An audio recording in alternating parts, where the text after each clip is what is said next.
Welcome back, everyone. I'm the Bad Luck Gamer, and today we are taking a look at the most annoying mech in all of Lancer the RPG. This I got a headache just reading this one, which is good for y'all because that means this guy's going to cause problems, and that's this mech is for a very specific kind of person, and that kind of person is going to be happy with how annoying this guy can be. Also, I absolutely love this art for this mech. You can see the dude in here. There's his arms, there's his human legs. This thing is like a mech suit rather than a whole mech, like a whole mecha. This thing is literally just a guy with like some slightly longer arms and legs.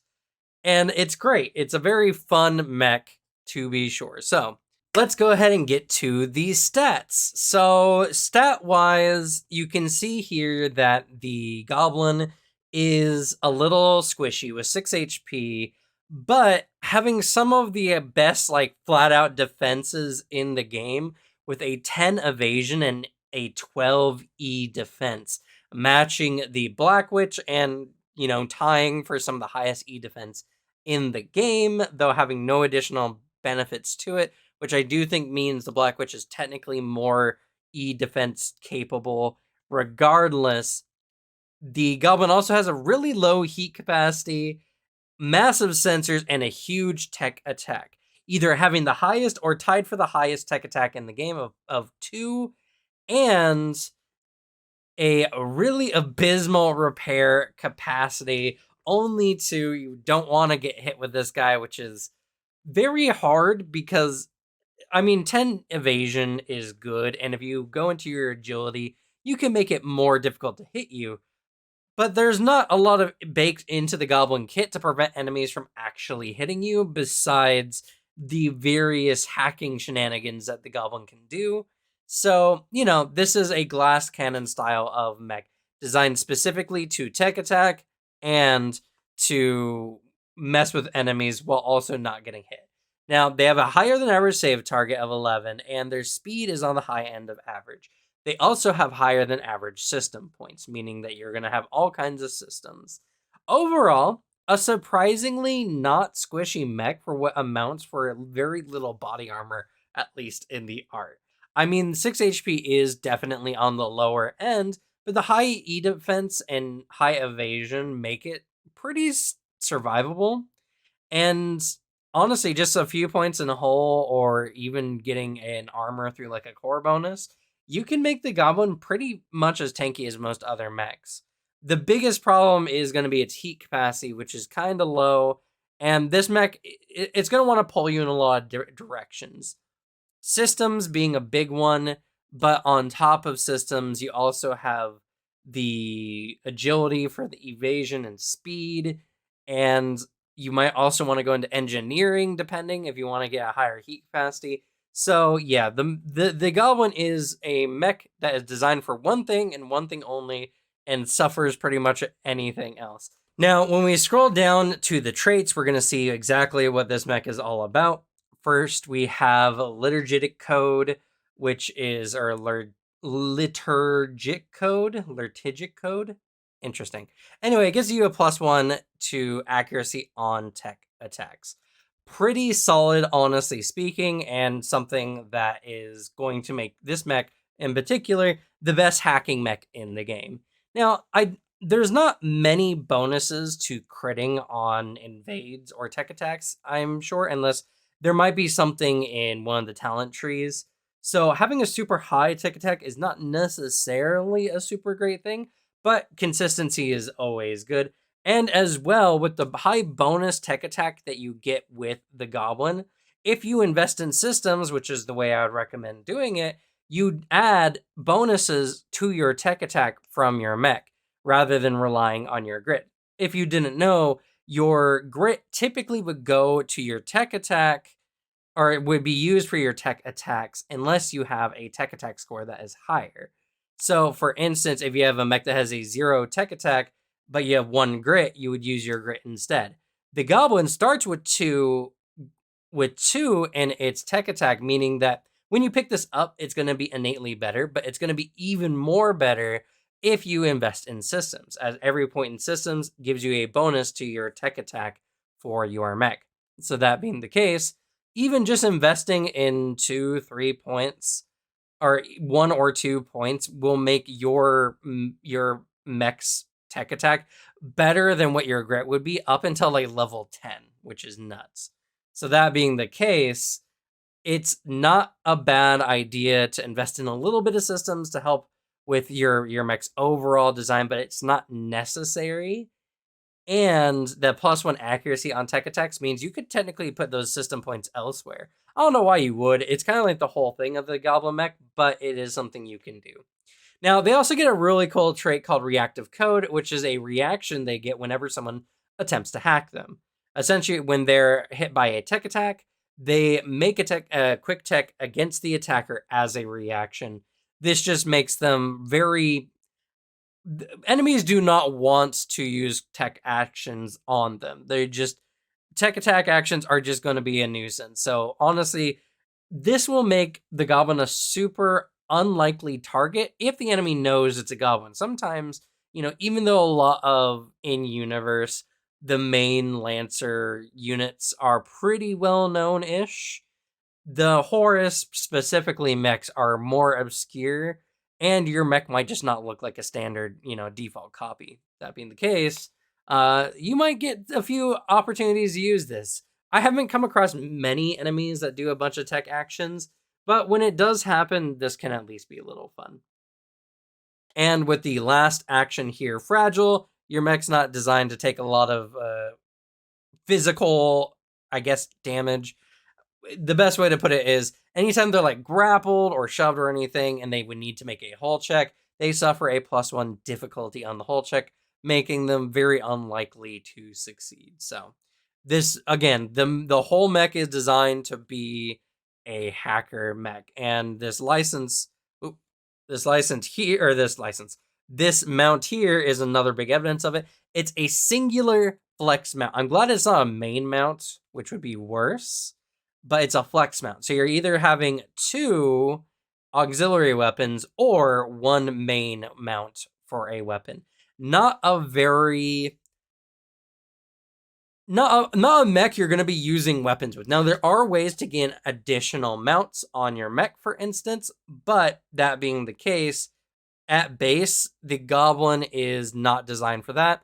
It's better if you do plan on having a more combat-centered mech to just invest in another license and go that way than hyper investing your core bonuses into your Goblin mech, as your Goblin mech it's mostly just designed as a support tech hacker. It also has a really good invade build, which just burns enemies out, which can be really good as well. But yeah. So now we're going to move on to the core bonus, which is its instinct rig, or core system, my bad, which is instinct rig. And as always, I'm going to hide my face so we can read it here. So, active symbiosis. Your mech essentially becomes a tumor on one of your allies. So it's a quick action. You must be adjacent to an ally. Your mech hooks onto them and essentially becomes a part of their mech. Now, even in this state, you still can be targeted, but you are under constant benefit of hard cover, and you can't move or anything, and you actually no longer take your own turn. But this comes at the benefit of whenever your host may use your systems, which include any tech attack or tech-based systems you have available, your E-defense, and your tech attack instead of their own. Meaning this is a good way to make an ally who is capable of doing some tech actions, but is not quite as geared towards it as the Goblin, to make them able to use their tech actions way, way more likely. And you also don't take your own turn, as I mentioned before, but instead you take your turn during your host's turn. Or more specifically, you can only either take 2 quick actions or a full action. You cannot overcharge.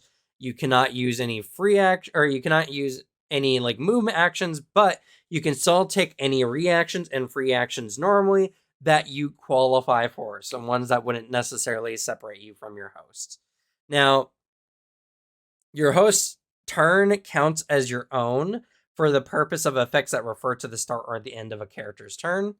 And this lasts until the end of the scene, or you are detached as a quick action, or until you or your host become stunned. When the effect ends, you don't take a turn until the next round. So if your host had acted that round, or even if they haven't, you cannot do anything in the round that you essentially get knocked off, which means that you're pretty much only doing this when you are intending on doing it for the rest of the combat. Now, another thing to make mention here, that you also take any conditions and heat taken by your host.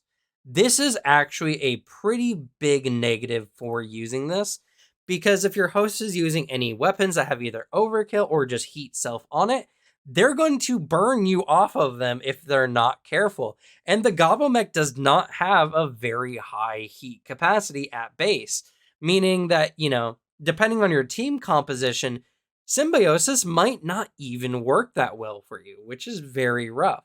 I do like the idea behind symbiosis, and it's supposed to kind of make up for the Goblin's kind of shortcomings when it comes to defense, getting hard cover and, boosting an ally, and you still get most of a turn anyway when you do it. But there's just a lot of situations I can see where this just suffers, and that's very unfortunate. Though I do think you can stabilize as a full action, if I'm not mistaken. So that being the case, you can at least do that on your turns, but I don't know. Overall, the Goblin is such an interesting mech, to be sure. Just because it's at base, it's also a size 1/2. This is the first size 1/2 mech that we've done in the game. And for size 1/2, the only thing it really does is it counts as smaller than a size 1. That's actually literally the only thing. It takes up essentially the same amount of space. There are some situations where it's handy, like if you're doing anything inside of a building, for instance, because most buildings are designed for human-sized targets, and this Goblin is a bit bigger than a human, so it can fit inside of a lot of buildings. But beyond that, the size is definitely also going to be a problem, but not a huge one, honestly, because unless you're trying to grapple or ram enemies or anything of the like, the Goblin is just going to be a solid mech. Now, we're going to get into the license. They're going to be somewhat complicated, so I apologize if this video goes a little longer than normal. It's not my fault. It's the Goblin. First up, rank 1, we have the Autopod, which is actually a main launcher, which the Goblin can equip on its flex mount, which is good. And it's actually a really interesting one. It's not an active weapon. Instead, it's a weapon that can only be fired as a reaction. So when you fire it as a reaction, it is only utilized when another character attacks a target within range 15 of you and consumes lock-on. Now, you may automatically hit their target with the Autopod, meaning you do not actually roll to hit. It automatically hits them as if an ally uses lock-on to attack a target, whether they hit or not. This is actually potentially really good, though in order to get the most use out of this, either you must have easy ways to put lock-on on enemies, or you're spending actions every turn to do lock-on so that your allies can benefit from this. Now, the cool thing about this is this weapon is seeking, and it does 3 kinetic damage, which is actually not bad. Now, it's definitely not the best, because most other main weapons are a d6, maybe a d6 plus 1, having an average somewhere in the realm of 4 to 5 damage, give or take. 4 at minimum, we can say.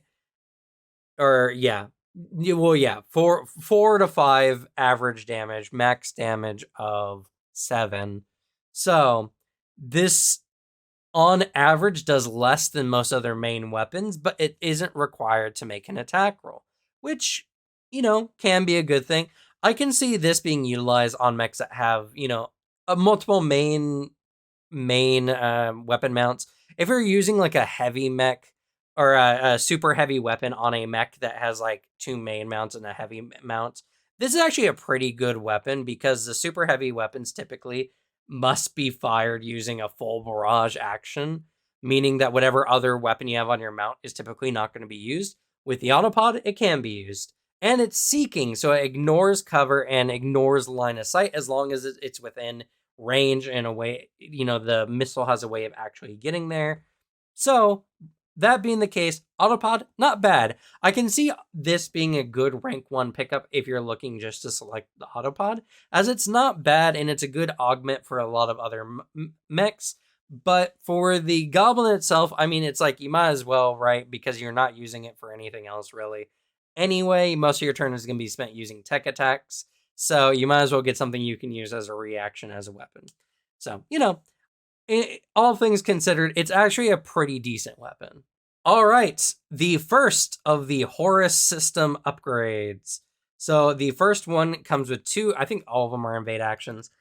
They're really solid, and in fact, this is, if your mech uses any kind of tech attack or actions at all, there you go, tech attack, tech actions. It's like the ACTs, the act. It keeps messing with my speech. But anyway, so as a quick tech action, you can invade. When you invade a target, they take 2, well, they must make a system save, or they take 2 heat and the effects of your invade. On top of that, you can actually invade your allies too, and if they're willing, they don't take any heat, and you can just use this effect without needing any kind of rolls or anything, which can actually be pretty good, because Puppet System makes your target move its maximum speed in a direction of your choice. This allows you to actually puppet your allies during your turn, making them move their speed without any kind of reaction or anything. It's pretty good. Now, if it's an enemy, it's also really good for getting them out of cover, or they can also be moved into hazardous areas and other obstacles, but are still affected by things like difficult terrain, obstructions, and so on. So obviously, you can't force them through walls, glitch style, which I don't know why you'd think you could, but I don't know, you're Horus, that's just kind of how it is. If some Horus mechs actually can do that, so I guess it's not too weird of an idea. Now, this movement is involuntary, but it does provoke reactions such as Overwatch and engagement as normal, and it doesn't count as knockback, pushing, or pulling. Now, this last part's actually pretty huge. The knockback, pushing, or pulling means that mechs like the Barbarossa that normally cannot be moved by mechs smaller than it, this is not an effect that would normally, or this is not an effect that would trigger that trait, meaning that even big, hard to move targets can be victim to the puppet systems. A very solid choice and probably the best of the two, though eject power course is very solid because it jams the enemy, which is just terrible. Jamming is so annoying, and they're jammed until the end of their next turn. This also causes any characters adjacent to the target to take 2 energy damage. Now, this can only be used once a scene on each character, so you can't consistently lock an enemy's weapons down, which is a little, sad, but at the same time understandable completely. This would be way too powerful otherwise. Though you do need to be careful because, again, characters, not enemies, characters adjacent to your target take 2 energy damage. So unless your allies have some kind of resistance or armor to energy damage, you want to be careful when using this because this could actually damage your allies if they are currently in melee engagement. Something to keep in mind. All right, starting at rank 2, when you pick up the Goblin frame, you also get access to Meta Hook. This gives you the quick tech action of activate Meta Hook. You choose an allied character within sensors and line of sight. I'm tripping on my words, I apologize. You link systems with them, lasting as long as they're within sensors and line of sight of you. What this does is essentially you get to connect your systems and you create an empathy link. While linked, you may use their sensors and line of sight for your tech actions, and they may also use your systems to make skill checks and saves. Meaning that if you have any beneficial systems that, make skill checks or saves, they can benefit from those. However, anytime either character suffers from heat or a condition, it also affects the other character as well. You can only have one link with any character at a time. Again, this is similar to Symbiosis. I do like this one. There's a certain strategy, Goblin strategy, of having a Goblin network on the battlefield where literally if you have multiple Goblins who are meta hooked into each other, that you can almost set up a network where any target or any one of them can affect any one of the other ones on the map, which or any like target on the map. It's kind of cool. It's a very fun setup, but obviously you would have to have a full Goblin squad, which, while fun, is not very optimal for a lot of combat situations. Even two Goblins using this together is actually insane, because if you link up with each other using the meta hooks, you each one of you have a 20 sensor range, meaning that you cover equivalently more than 40 sensor range. You cover a God, because it's radius, right? You cover like an 80 sensor range, like distance all the way across the map, because it's 20 on one, 20 on the other side of your mech, obviously. So, well, I guess you have to be a little bit closer, actually, because you have to be within the first sensor range. So it's actually 60 sensor range. But that's still nuts. And either one of them could affect targets as long as they maintain line of sight and sensors with each other. Very powerful in that situation. The only thing that is rough is anytime a character takes heat. So you got to be careful if your ally has any weapons or abilities like overkill that would generate heat, you also take that heat, which is a little rough. Either way, MetaHook, I think, has a lot of fun stuff you can do if you get creative. All right, Horus system upgrade number 2. Now, this one is a very complicated one. I'm going to try to make this one as bite-sized as possible, but forgive me. So the first one is construct other ideal image. They're both construct other. So the first one's ideal image. And what this is it creates an obstruction that is a size 2, and characters cannot willingly move into it.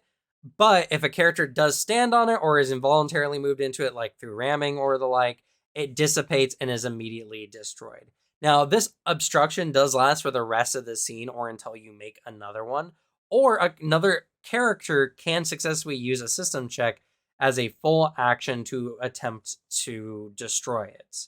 This is a construct for all characters. This is not just for enemies. So it's not something that you can create that you can shoot through or anything like that. It is something that your allies are also going to have to struggle with.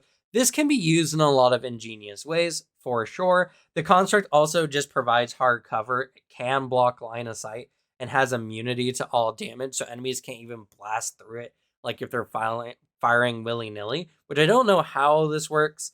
The whole point is you're hacking into their system, making them believe there's a construct, but actually, no, I'm sorry. This isn't used on our character. You just create a digital construct. Actually, that's kind of cool.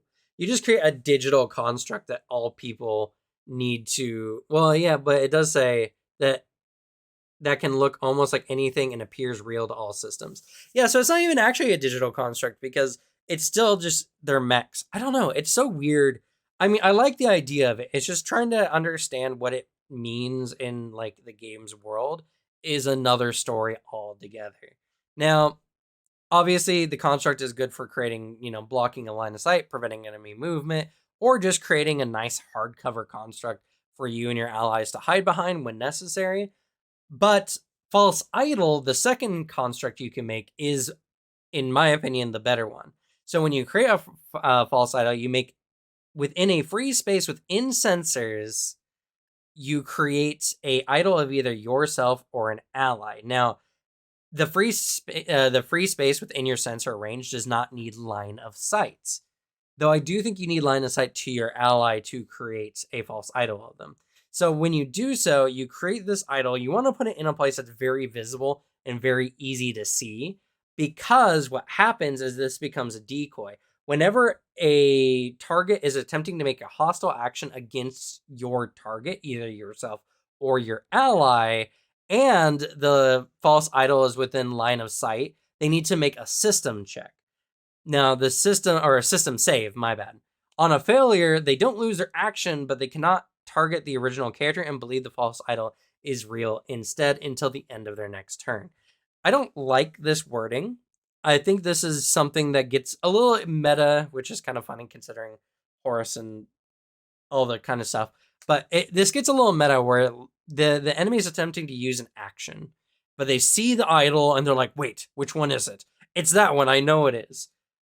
But then the GM in good faith has to treat it essentially like the enemy recognizes the false idol as the target. Now, my assumption is it's something where if the weapon outside of the weapon's range, for instance, obviously the target can't attack it. So they need to move into range to attack the false idol if they needed to. But I would prefer if this just said the character that fails to save must use the intended hostile action against the false idol, even moving into range to do so if they are capable. Otherwise, they lose the action. That's just what would make the most sense to me, and it kind of removes a lot of the questionableness that comes with it. But honestly, not a big issue most of the time.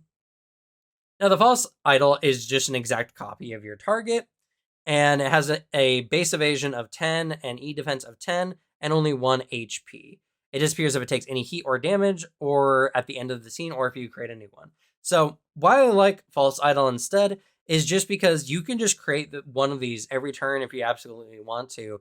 And if you have a really tough save for your system save, that's going to make the enemy suffer when they're trying to target someone who's like an important asset on the battlefield. So just creating this false idol is a very strong way to make sure that the enemies are not hitting your valuable allies or even yourself. Is one of the few ways that the goblin can defend themselves. So it's something that I highly recommend if you are going with the goblin to select this one, as it's one of the very few ways you can actually defend yourself in a somewhat easier manner. Otherwise, a pretty solid system, but one that requires a lot of creative use. All right, at rank 3, we get I think, no, it's not the first NHP. This is the second NHP that we've come across so far in the series. This is the Osiris class NHP, a very fun one. It's an AI. If you're unfamiliar with AI and how they work, the NHPs are a non-human person. They're essentially a AI that is caged that prevents them from kind of, gaining sentience or going berserk. Though they can go into cascade if there's a whole video I can make for NHPs. They can go to cascade if something bad happens, which means that they'll try to kill the pilot sometimes or anyone else. So yeah, they're a very they can be a little bit of a testy system if you're doing a particularly hard battle, but they can be really good. They can also operate your mech. As a protocol, you can essentially hand over control to the mech, even leaving the mech if absolutely necessary. Then the AI will take the necessary course of action that you set it to. You say to defend a point, it will defend a point. It will also try to defend itself to the best of its abilities. They don't benefit from your talents, though. They're only capable of acting as, an AI. So they aren't capable of any higher strategy necessarily. You can typically calm in to tell them what to do, but otherwise they only follow a singular course of action. Now, the Osiris comes with Hurl into the Duat, which is a quick tech action, a very good one, but it's a bit of a complicated one. Because essentially what happens is your Osiris NHP can utilize the Hurl into Duat, which is a tech attack that every time you utilize it on any target, it progresses through these gates, it's called, to do different effects. Now, they also take 2 heats as if they were being invaded, which is pretty good and a very good reason why you would want to utilize this one, especially. Now, the first gate, you control your target's standard move on their turn. So that is a very powerful effect. It can negate enemy movement. If you move them in the opposite direction, they have to boost to get back to where they were before. So that can be a fun thing. You can move them into very bad situations. And it's not necessarily counted as forced movement. That being the case, this can also provoke reactions like Overwatch and engagement. So you can force them to engage with your allies if necessary, which can be pretty rough for some types of enemies. The second gate, the target becomes slowed and impaired until the end of their next turn. So rather than the first one, where you can control their movement, the second one, they crawl. They can only do like a singular quick action, and their movements, no, I guess they're not immobilized. But they're also impaired, which I think does a penalty to a bunch of systems. Can't remember. It's pretty nasty. It pretty much is just a big old nerf on the enemy's turn. The third gate, your target becomes stunned until the end of their next turn. That's very, very, very rough. And the fourth gate, your target changes allegiance temporarily, becoming an allied character until the end of their next turn. Essentially, they see all their allies as enemies, and they treat all your allies as well. And this effect can be immediately ended if you or an allied character damages them, inflicts heat on them, or do something even like grappling or ramming them, or forcing them to make a save for whatever reason. And this action may only be used once per round for whatever reason. I don't think you could possibly use this particular action multiple times around, but maybe, I don't know. In any regard, a potentially really powerful effect and a very fun one.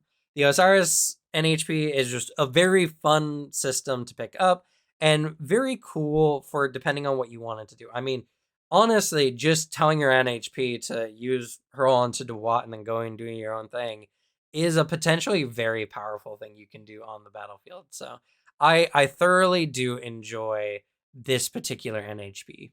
All right, we are on to the final system, the Horus system upgrade number 3.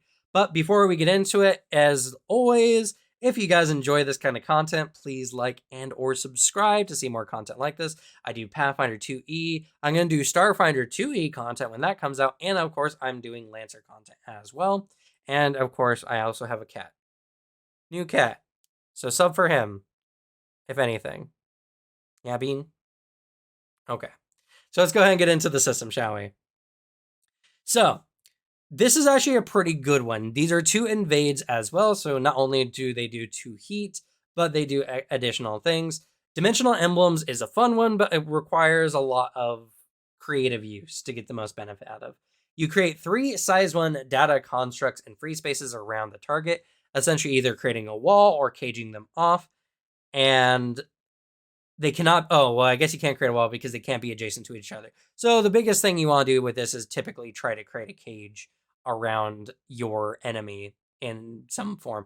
In fact, if they're a size 1, you kind of have to if you're creating all 3 constructs because there's no other way to do it. But whenever a character passes through one of these constructs, they take 2 heat and the construct disappears. They last for the rest of the scene or until they're destroyed. You take this action again, or you delete them as a free action. A construct can be destroyed by an adjacent character with a successful system check as a quick action. So more or less, this one's mostly good for large mechs, right? Because if it's a size 1 mech, it can always move in the 3 other spaces you're not occupying, as long as, there's not another obstruct there. But if it's a size 2 mech, for instance, they can't possibly get away from this if you do your positioning correctly. So they're guaranteed to take at least 2 heat, if not more. Now, the thing is as well, these last for the rest of the scene. So even if they do manage to get away from these particular constructs, this might block off certain areas to that mech for later use.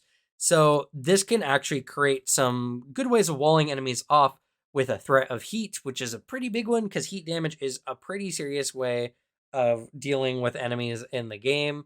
But honestly, Dimensional Emblems I think is very situational and requires a very high skill use in order to get the most out of. Celestial Shackles, on the other hand, I think is absolutely great.